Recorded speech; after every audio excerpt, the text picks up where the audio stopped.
आइए दोस्तों, स्वागत है आप सभी का आपके अपने YouTube चैनल ग्रोइंग माइंड्स पर। आशा करते हैं आप सभी अच्छे होंगे। तो आज इस वीडियो में हम अगस्त 2023 के अंदर सीटेट पेपर 2 के लैंग्वेज 1 हिंदी के सेक्शन गद्यांश और पद्यांश के ऊपर बेस्ड 15 क्वेश्चंस की बात करेंगे। तो आइए देखते हैं। पहले आपके जो क्वेश्चंस हैं वो आपको दे रखे हैं आपके एक गद्यांश के बेस पर। तो गद्यांश को थोड़ा सा रीड करते हैं। कहते हैं मनुष्य के 9 से 10 साल पहले बौद्धिक दृष्टिकोण की खोज की थी। यह भक्ति मार्ग था। मानव इतिहास के दौर में लोग सबसे बुद्धिमान थे इस दौर के। मैंने पहले ही तो कौन से दौर के लोग बुद्धिमान थे, आपके जो 9-10 साल पहले के जो बौद्धिक दृष्टिकोण था जिस टाइम पे, तो 9-10 साल पहले वाले लोग सबसे ज्यादा बुद्धिमान रहे। मैंने पहले ही कहा है कि आध्यात्मिक दुनिया का महत्व बहुत अधिक है। तो किस दुनिया का महत्व अधिक है? आपका आध्यात्मिक दुनिया का। फिर भी सापेक्ष दुनिया पूरी तरह से महत्वहीन नहीं है। जब सुदूर अतीत में मनुष्य ने महसूस किया कि कर्म योग और ज्ञान योग उन्हें सच्ची प्रगति प्राप्त करने में मदद नहीं करेंगे, कौन से कर्म और ज्ञान योग, तो उन्होंने तुरंत किसका मार्ग अपनाया? आपका भक्ति योग का मार्ग अपनाया। उन्होंने अनुभव किया कि भक्ति ही उनके लिए एकमात्र मार्ग है। मनुष्य आज अपने विकसित कर्म और ज्ञान के उपयोग के कारण आगे बढ़ रहा है। तो किसके कारण आगे बढ़ रहा है? कर्म और ज्ञान योग के कारण। इस प्रकार अपने पूर्वजों की तुलना में वह भक्ति मार्ग पर चलने की आवश्यकता को अधिक तेजी से महसूस करेगा। यह कर्म और ज्ञान का उज्जवल पक्ष है, यानी ये दोनों योग भक्ति मार्ग को मजबूत करेंगे। कौन से दो योग? कर्म और ज्ञान योग। आइए इस पर बेस्ड क्वेश्चंस को देख लेते हैं। पहला क्वेश्चन है आपका, इस दौर के लोग सबसे बुद्धिमान थे। वाक्य के रेखांकित अंश में किस दौर के लोगों की चर्चा की गई है? तो देखिए, अभी हमने रीड किया कि 9-10 हजार वर्ष पूर्व के लोगों की यहाँ पे चर्चा की गई है। यही आपका राइट ऑप्शन है, क्योंकि on the basis of para आपको आंसर देना है। सीधी लाइन अगर आपको मिलती है तो वही आपका आंसर होगा, बाकी का आपको देखने की जरूरत भी नहीं है। भक्ति योग का महत्व है सापेक्ष दुनिया की प्राप्ति में, कर्म योग की प्राप्ति में, ज्ञान योग की प्राप्ति में, वास्तविक प्रगति की प्राप्ति में। तो देखिए, किसी एक में नहीं है, सापेक्ष दुनिया में नहीं है, ये वास्तविक प्रगति की प्राप्ति में आपका भक्ति योग का महत्व है। नेक्स्ट देखिए, खालिस्तान और खालिस्तान योग भक्ति मार्ग को, तो ये कौन कौन से थे? अभी हम पढ़ के आए हैं, आपका ज्ञान और कर्म योग थे। तो जिनमें आपको ये दोनों ऑप्शन मिलेंगे। राजयोग है, ये नहीं हो सकता, इसमें कर्म ही दे रखा है, जबकि कर्म, अच्छा ये हो सकता है कर्म और ज्ञान योग। कर्म और भक्ति योग ये नहीं हो सकता, इसमें भक्ति दिया है, क्योंकि भक्ति तो देखिए यहाँ है, तो यहाँ दो अलग आएंगे, और बाकी आपको ये सीधा लाइन दे भी रखी है कि कर्म और ज्ञान योग।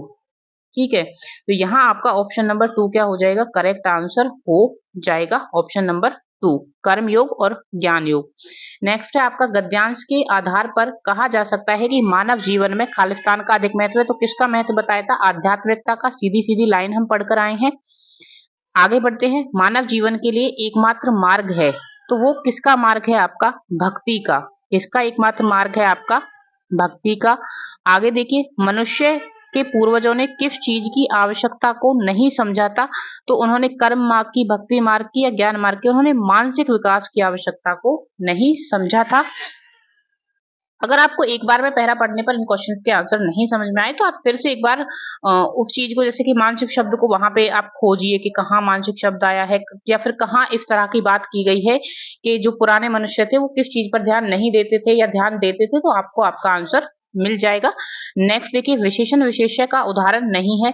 मानव इतिहास, अधिक तेजी। देखिए, ये तो प्री विशेषण और विशेषण हो गए, अधिक तेजी। उज्जवल पक्ष, तो पक्ष कैसा? उज्जवल। तो यहाँ पक्ष विशेष्य है, जिसकी विशेषता बता रहा है कौन सा शब्द? उज्जवल। तो यहाँ आपका विशेष्य विशेषण का रिलेशन है।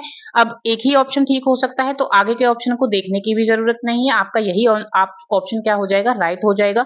बाकी देख लेते हैं। सबसे बुद्धिमान, अब सबसे बुद्धिमान में देखिए, बुद्धिमान अपने आप में एक विशेषण है और उसकी विशेषता बता रहा है सबसे, तो ये क्या हो गया आपका? प्री विशेषण। तो यहाँ पे प्री विशेषण और विशेषण है, विशेषण विशेष्य नहीं है। विशेषण विशेष्य आपके किसके अंदर है? ऑप्शन नंबर 3 के अंदर है। तो ऑप्शन नंबर 3 आपका राइट ऑप्शन हो जाएगा। नेक्स्ट क्वेश्चन देखिए, सापेक्ष का विलोम क्या है? सीधा क्वेश्चन है ये तो बिल्कुल, अगर आपको आता है, आपको पता है, विलोम शब्द को आपने देखा परखा है, तो निरपेक्ष इसका क्या हो जाएगा? आंसर हो जाएगा। नेक्स्ट है, समूह से भिन्न शब्द है। तो यहाँ कुछ शब्द दिए हैं, उसमें क्या चीज सबसे अलग है? तेजी, कर्म, मदद, साल। तो देखिए, इन चारों को अगर हम पढ़ेंगे तो यहाँ साल एक अलग शब्द है, ठीक है, बाकी के शब्दों से। तो साल क्या हो जाएगा? यहाँ पे आपका ऑप्शन राइट हो जाएगा। नेक्स्ट जो आपके क्वेश्चंस हैं वो आपके दे रखे हैं एक काव्यांश के बेस्ड पे। जिन्हें अपने सपने पाने हैं बन जाते हैं वे तो दीवाने, गर लक्ष्य तो साधा है तूने उसे पाने की कोशिश तू कर, चल आगे बढ़ तूफानों से न डर, चल कश्ती उठा सागर में उतर, है रात अंधेरी फिक्र है कहाँ, फिक्र है क्या एक दिन आएगी अपनी शहर, चल कश्ती उठा सागर में उतर।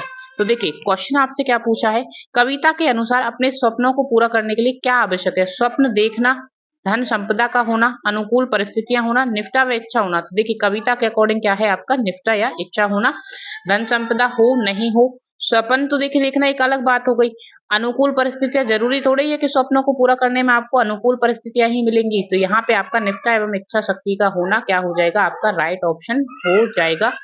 नेक्स्ट क्वेश्चन देखिए, जीवन में सुख दुख आशा निराशा की स्थिति मानव को सशक्त बनाती है, सदैव बनी रहती है, सदैव नहीं रहती है और मानव को हरा देती है। तो हरा देती है देखिए नहीं हो सकता। अब यहाँ देखिए सदैव बनी रहती है या फिर सदैव नहीं रहती है, तो मोस्ट प्रोबेबल चांस है कि आपका ऑप्शन इनमें से ही कोई ठीक होगा। हालांकि ये भी ठीक है कि मानव को सशक्त बनाती है, कहीं ना कहीं ये ठीक है, ये सुख दुख जो आते रहते हैं वो मानव को मजबूत तो बनाते हैं, लेकिन सच क्या है, सत्य यह है कि ये हमेशा बनी रहती है, कभी आशा आएगी कभी निराशा आएगी, कभी सुख होगा कभी दुख होगा, तो सदैव बनी रहती है। यहाँ पे क्या होगा आपका ऑप्शन राइट होगा। अकॉर्डिंग टू कविता भी अगर आप देखेंगे तो देखिए कविता जो आपकी दी हुई है उसके अंदर दिया है कि है रात अंधेरी फिक्र क्या एक दिन आएगी शहर भी, कि अगर रात आती है तो फिर सुबह भी आपकी आती है, शहर क्या है सुबह का पर्यायवाची है, तो उसी तरह आशा निराशा है तो ये क्या रहती है सदैव बनी रहती है। अब देखिए अगला ही क्वेश्चन है, शहर का क्या आंसर है, अभी आपको बताया था कि सुबह का पर्यायवाची है, तो ऑप्शन नंबर 4 आपका आंसर हो जाएगा। कविता की कौन सी पंक्ति मनुष्य के मनोबल को बढ़ाती है, तो जब आप कविता पढ़ रहे थे तो कहाँ ऐसा हो रहा था कि जो आपके कहीं ना कहीं एक मोटिवेशन आपको मिल रही थी, एक आपके अंदर जुनून सा पैदा हो रहा था, तो वो जो ये लाइनें हैं ना, चल आगे बढ़ तूफानों से न डर, चल कश्ती उठा सागर में उतर, है रात अंधेरी फिक्र क्या, तो कुछ इनमें से होगा। अब अपने ऑप्शंस देखिए, एक दिन आएगी अपनी शहर, ये लाइन उतना इसके अंदर वो जुनून नहीं था। चल कश्ती उठा सागर में उतर के अंदर जुनून है, जिन्हें अपने सपने पाने हैं ये नहीं है, अगर लक्ष्य साधा है, तो चल कश्ती उठा सागर में उतर आपका क्या होगा राइट ऑप्शन हो जाएगा। नेक्स्ट ऑप्शन देखिए, कविता के मुख्य स्वर के रूप में कौन सा वाक्यांश उचित है, एक दिन आएगी, है रात अंधेरी, सागर में उतर, जो सादा है तूने। तो देखिए यहाँ जो मैं देख पा रही हूँ कि ये तो आपके नॉर्मल सी लाइनें हैं, लेकिन सागर में उतर मतलब जो कठिनाइयां हैं, एक तरह से डरो मत तूफानों से, सागर में अपनी कश्ती उतार के उतर जाओ, हम पार लगा लेंगे, तो कहीं ना कहीं इसके अंदर ज्यादा मार्मिकता है। और दूसरा कविता के अंदर इसे प्रयोग भी ज्यादा टाइम किया गया है इंस्टीड ऑफ आपके इन लाइनों के, तो सागर में उतर आपका क्या होगा आंसर होगा। फिक्र का समानार्थी शब्द क्या है, तो फिक्र का समानार्थी शब्द आपका ये चिका, यहाँ पे ये चिंता है, अच्छा ये नहीं है चिंता, ये रहा आपका राइट ऑप्शन, मुझे लगा शायद ग्रामेटिकल मिस्टेक हो गया है। तो चिंता आपका क्या हो जाएगा, फिक्र का पर्यायवाची या समानार्थी शब्द हो जाएगा। तो ये आपके 15 क्वेश्चन जो गद्यांश और पद्यांश पर बेस्ड थे। मिलेंगे नेक्स्ट वीडियो में नेक्स्ट पेपर के साथ। इससे पहले इसके 15 पेडागोजी के क्वेश्चंस को हम ऑलरेडी डिस्कस कर चुके हैं इन डिटेल, तो बने रहिएगा हमारे साथ।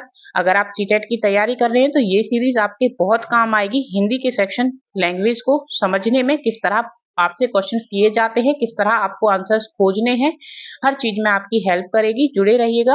वीडियो अच्छा लगा हो तो लाइक कर दीजिएगा, चैनल को सब्सक्राइब कर दीजिएगा। Thank you.